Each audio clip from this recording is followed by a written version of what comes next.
അതെ, കർമ്മലീന വീണ്ടും വന്നു മഞ്ഞ നിറത്തിലുള്ള പൂക്കളുള്ള ബൊക്കയുമായി. ആരാണ് കർമ്മലീന?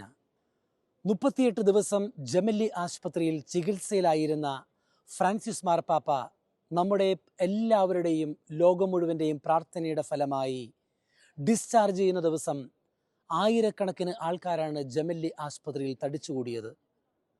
ആ നിമിഷങ്ങളിൽ ഫാദർ ജോജിയോടൊപ്പം ഞാനും ആശുപത്രിയിൽ ഉണ്ടായിരുന്നു. ഫ്രാൻസിസ് മാർപ്പാപ്പ പൊതുജനങ്ങളെ അഭിസംബോധന ചെയ്യുവാൻ ആ ആശുപത്രിയിൽ ഡിസ്ചാർജ് ചെയ്ത് പോകുന്ന സമയത്ത് അവിടെ ജനാലയുടെ മുമ്പിൽ പ്രത്യക്ഷപ്പെട്ടപ്പോൾ അദ്ദേഹം പറഞ്ഞ ഒരു കാര്യമുണ്ടായിരുന്നു. ആയിരങ്ങളുടെ ഇടയിൽ ഫ്രാൻസിസ് മാർപ്പാപ്പ കണ്ടത് അവിടെ ഉണ്ടായിരുന്ന ജനക്കൂട്ടത്തെ ആയിരുന്നില്ല.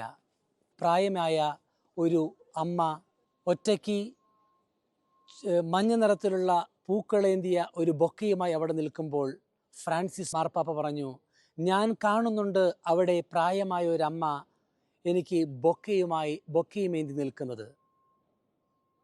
ആ വ്യക്തിയാണ് കർമ്മലീന.